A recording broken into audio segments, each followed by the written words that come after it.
believe one way about him, but when they arrested him, they was a political prisoner out the gate. Right.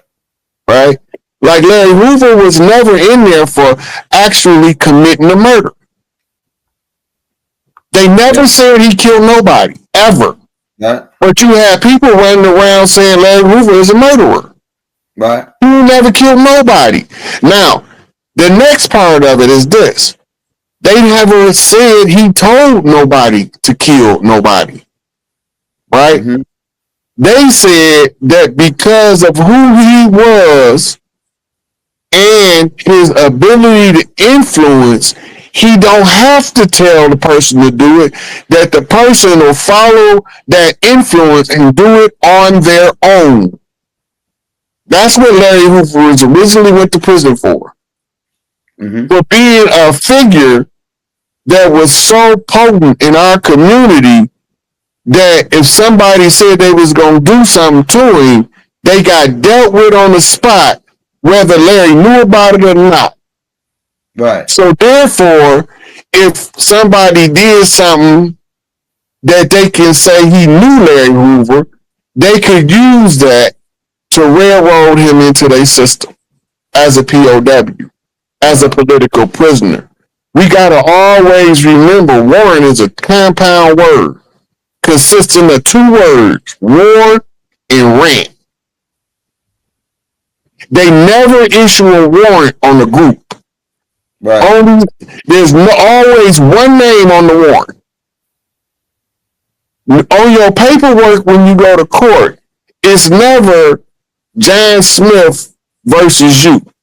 Right. It always say the people of the state of or the people of the United States. It's never one. That's a violation of the Constitution of itself because your accuser's name is supposed to be the one that's listed as the plaintiff. Right. If it's a murder case, the next of kin's name of the murdered person is supposed to be but they can't use massive resources of prosecution if they put the one person's name on the complainant's name on there. Mm. Right? There's no way you could be against everybody in your state. Right. And call that fair. Right. Right? Now, if you wanted to level the playing field in the court, ask for the same resources of prosecution for your defense. They're gonna shut you down. I want access to the forensic laboratory. I want access to a group of private investigators. Since y'all can use detectives, I want y'all to spend whatever dollar for dollar, whatever y'all spend on my prosecution, I want you to match that on my defense. Because remember, you're not supposed to be able to have to pay for a lawyer. They're supposed to be able to provide it for you. It's in your Miranda warning. Yeah. Yeah. What enemy is going to provide you with adequate relief from his oppression and tyranny? That's the most retarded thing you ever heard of. But the Constitution clearly say that you have a right that can't be abridged to confront your accuser. All trials in America are supposed to be public. 90% of them, 98% of them, we don't know what's going on. Right. Right? Until they came out with Court TV, there was no public trials. Go ahead. Trials wasn't public. Right? Right. When OJ went to trial, that was a big deal because it was a public trial. And they knew the whole time they was accusing OJ of murder that he ain't even the one did it. Right. They had it in the paperwork. And they didn't even release the paperwork that they had that would have exonerated him at a preliminary hearing. They didn't even release that till after he got acquitted. Wow. So Johnny Cochran didn't even have access to the confession letter of the serial killer or the hitman. He didn't even have access to none of that until after the trial. Because that's what they call exculpatory evidence, and they notorious when they want to get rid of somebody of doing that. Wow. This is a straight criminal. They just the worst criminals. Hey, we'll take some questions from the crowd, y'all. Drop your questions in the chat. I'll put them up, and we'll go over some questions. Somebody said the first one is the L Rookin. Rookie, Chief Malik Angel Bay, when he came home from prison, he wanted to change the name of Stones from Black Pete Stone Rangers. They named after Blackstone Street in Chicago, and they became Black Pete Stone, and then he was to change them to El Rookin. El Rookin means the rook. The rook is a castle on the chessboard. And the reason he was using that is because he's the law. And on the chessboard, the rook is the law. He is the enforcer for the king and the queen.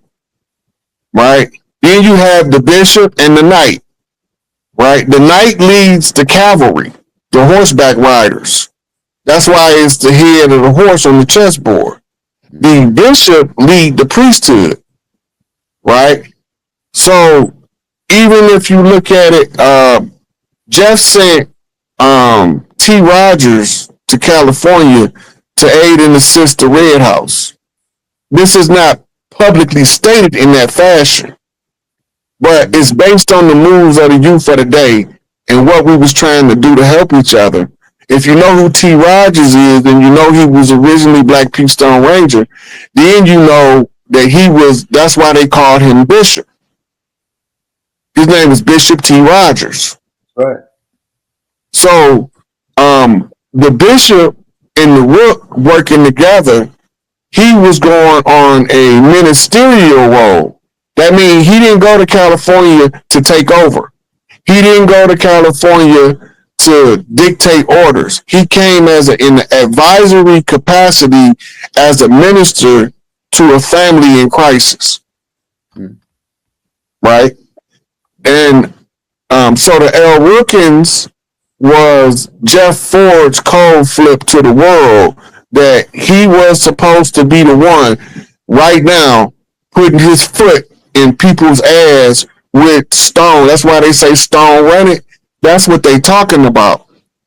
The Stones is the law, whereas the folks, the Blue House, is the ambassadors and the politicians. We the ones supposed to be doing the social front work, while Angel Bagnum is securing all over the land.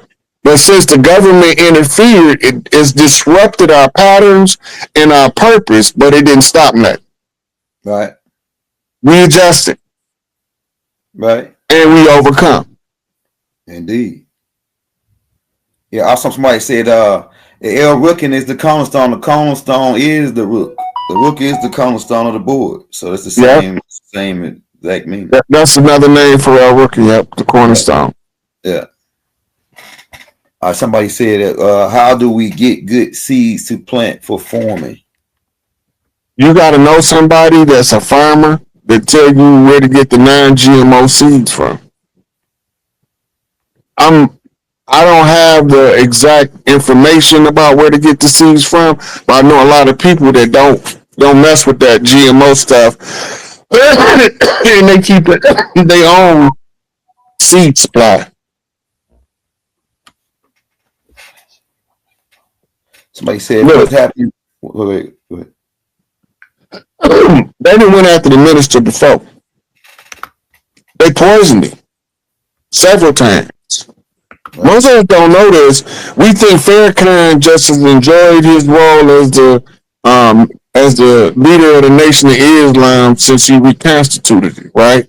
Mm-hmm. We don't know what he's been through as a man.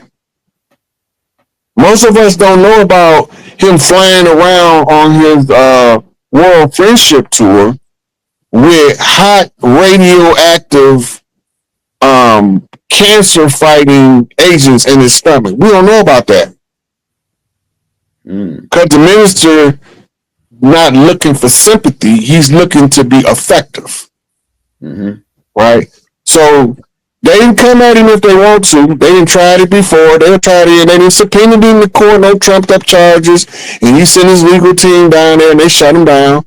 But the whole thing being is The minister is persona non grata now. If they do something to the minister, it can make the whole country go up because of what we have actually going on right now. Mm-hmm. Not what people see with the naked eye, but what y'all don't see. These truces that the mediators between Bloods and Crips and Vice Lords and GDs and BDs and Stone are being facilitated, meaning that the minister has authorized certain members in the nation to be the mediator between opposing sides of warring factions of us to bring us back together in unity. And right now is such a critical time that if they come in messing with the minister, depending on how they approach him, right, it's not going to go good. Mm-hmm. It's a bad idea. I'm telling you. It's a bad idea, right? Because, one, he's up in age. And even if we was not on his direct security team, when we have somebody who gets to become an elder up in age like that, with the amount of wisdom that he has, and that doesn't cry to his people, right, on a daily basis about the injustices being done to him personally, while he's fighting the injustices being done to all of us, mm-hmm. we naturally develop a defense mechanism to protect them. And it can make the whole shit go sideways. Idea. I'm telling you. It's not a good idea to shoot at him. It's not a good idea to arrest him. It's not a good idea to hit him with an egg. It's just not a good idea. Now, sometimes you got people in high places that deliberately do the worst idea possible. They deliberately do dumb stuff on purpose. But that would be one of the dumbest moves to make, especially when you have us waking up to the fabricated case against Malachi, the fabricated case against H. Rap Brown, the fabricated case against Assata Shakur, the fabricated case against all these political prisoners. That we realize they lost their whole life in the struggle for our freedom, right? And they've been sitting in a cage because they scared they're going to tell us we was already here. Right. So they have shut them up. So right now we at a point where enough is enough. You can go and tell the governor of New Jersey you need to pardon the Assata Shakur ASAP. Full pardon, no restrictions. Go ahead. Trump can't do it because it's not a Fed case, so he'd have been did it already. Right? But it's a full pardon is what she needs. And then after the pardon, we need y'all to get out. We can have a Assata Shakur Black Girl Magic Parade all the way through the turnpike of New Jersey. Right. Right? We need this. It's going to happen. Whether it happens sooner or whether it happens later, we not letting our sister leave this planet without being able to come home unmolested. It's not going to happen. Right? And you're not going to be able to keep holding political prisoners.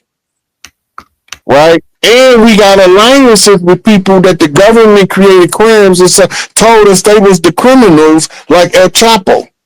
Right. I'm going to come to that in 1 minute. So when we making truces in these prison cells, prison yards, we got oral verbal agreements, right? Both Larry and Jeff got treaties and agreements with different biker sets. Right. Right? Then you have OGs like Matula Shakur broker treaties with the Weather Underground. A lot of y'all don't know who they are, but they pale faces. They was fighting the government the same way we was. Mm-hmm. The Shakurs' biggest alliance is the Black Panther Zapatista alliance.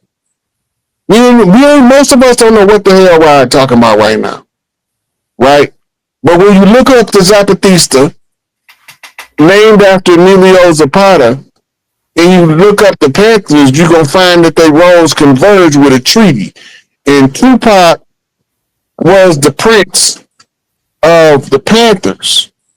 And the dude that they called the Mexican Machiavelli, I forgot his name, but he was the prince of the Zapatista. Right? They end up killing him. Right? He did his last concert. They wrote him a death note, sent him the death note, and he still did his concert. And I'd have been trying to figure out a way out. Me too. But we got so many tribal leadership that we don't even know about. Like most of us didn't know who Chief Warhorse was. I've been watching her for years because my mama told me I was looking for some lady named Warhorse. And then I'ma know her because she'd tell you I whoop a man ass like I whoop a woman ass. And she got and this is the part that let me know I was all the way on track with what my mama told me and how I interpret what she told me and look for it in the world outside. It's a lecture Chief Warhorse doing. And she in the gym. And she telling you how she got her name Warhorse, right?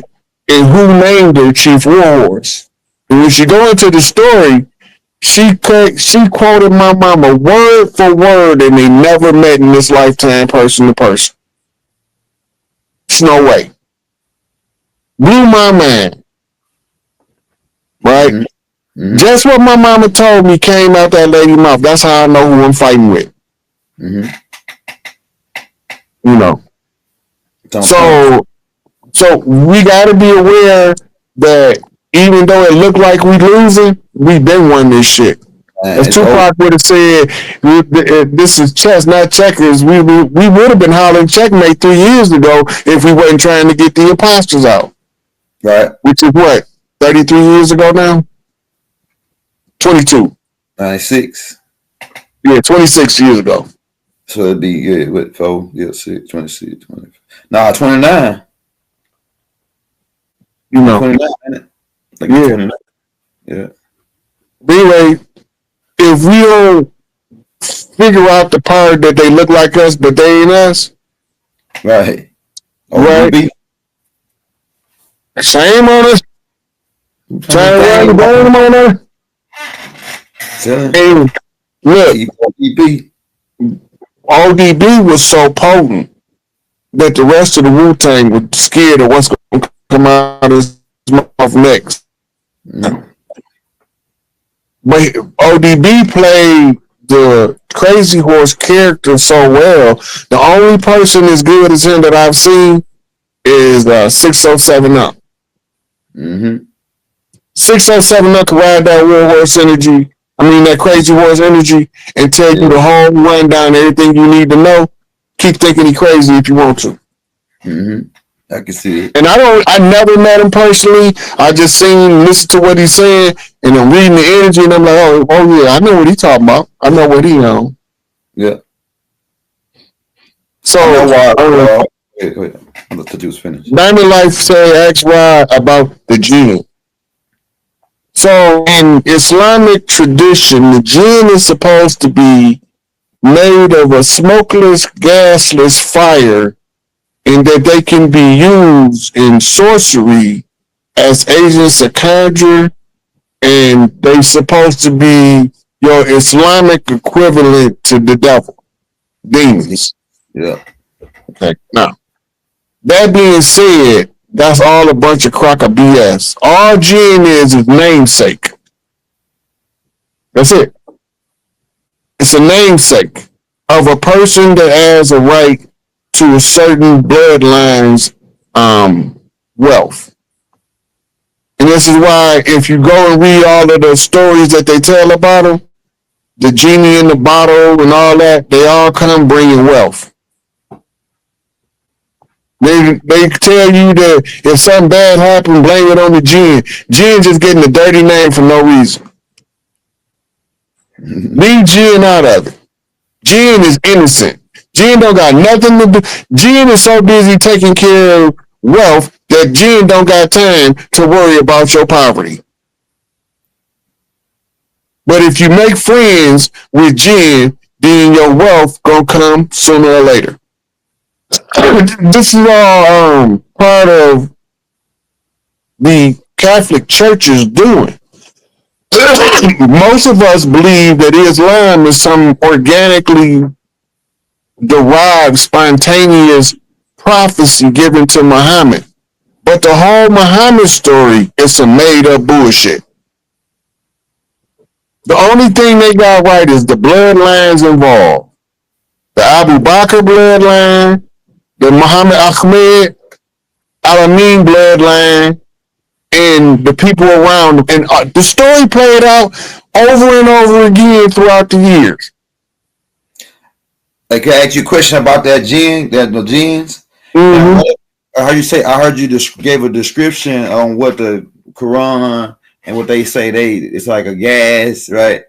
Now, what if it's a scientific side to it, where that gene or that gas is bad gas or some kind of bacteria or something that get in your body and be like an adversity or cause adversity. Now the only question that would arise from that point was, did they discover the gas and then name it gin? Right, yeah, something like that. Go ahead. You know what I'm saying? Because this is how they do us. Yeah. Kings being kings. Right?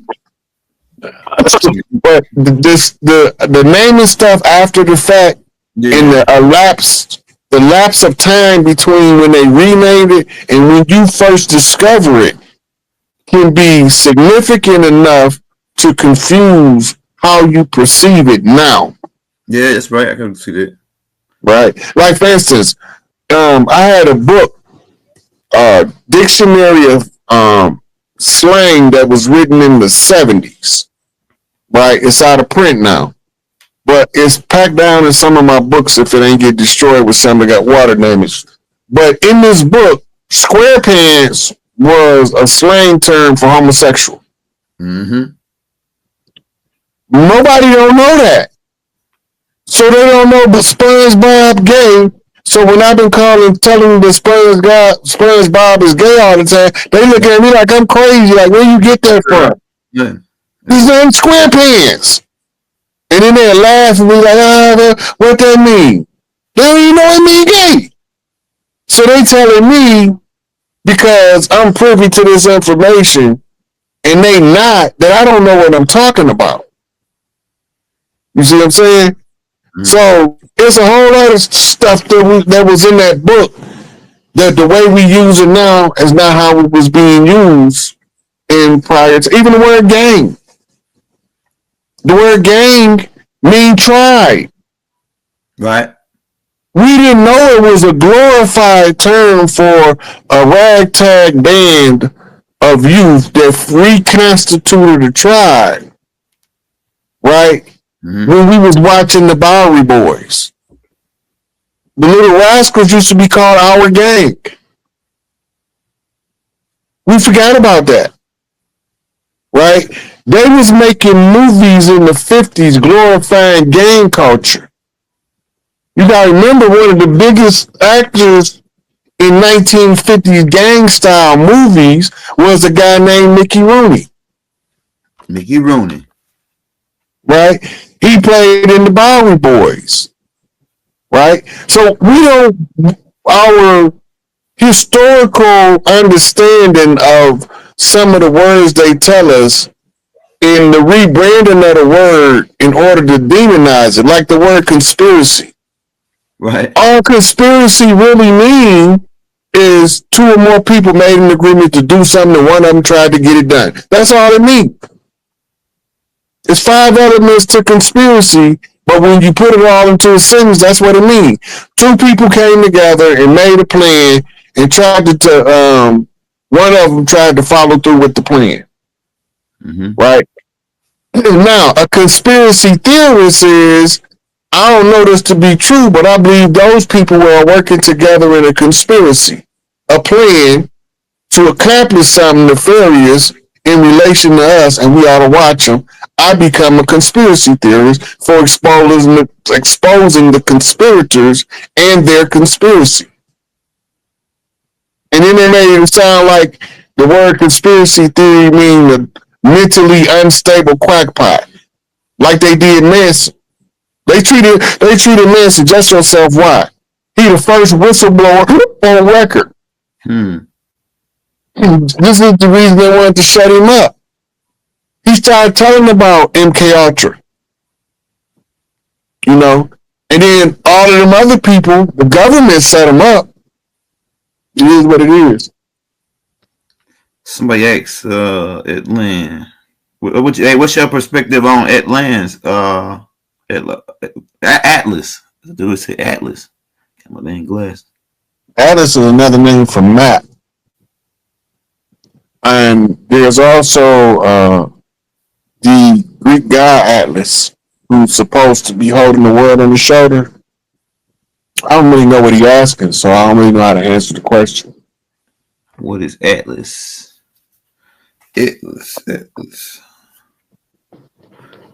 Atlas Shrugged. I remember a book called Atlas Shrugged. Yeah. Yeah. That's the post-apocalyptic story. It's similar to the Hunger Games. Yeah. But it's not quite as dramatic. Somebody says any connect. Damn, this damn thing moving so damn fast. I can't even. What? They ain't just under the ice no more. They coming up. They fully functional down there. They don't just live. They was under the ice for a while, and they was able to telepathically tell scientists how to throw them out where they don't die, and it worked. The Bashinga tried. They tried to tell us that they brought them from Africa and turned them loose in Antarctica. They'd be dead in a day. If that's what they did, they'd be dead in a day. You're not going to take some people straight from Africa to cold ass Antarctica, and they ain't gonna live a day. They're not gonna live a day. First of all, the ice terrain, they have to learn how to navigate it. Yeah. And these people do not walk around in no Eskimo gear. They walk around like the African tribes in Africa walk around out in the bush. Yeah, but with tribal dress on in Antarctica. Almost butter naked, like Bonnie Mac, butter naked, but naked. It says, what are your thoughts on chemical busters to counter the dirty electricity and a harmonics frequency of the cellular towers? I haven't looked into that. I don't know nothing about it, but I do know the chem busters is one of the names for the counter chemtrail spraying that they doing, and but for the dirty current electricity, I don't know if it have anything to do with that. Cell towers. The only thing you do to defend for the cell towers is diodes. For those who want to know more about the diode, look up the Meta Institute in Chicago, founded by what's the other name?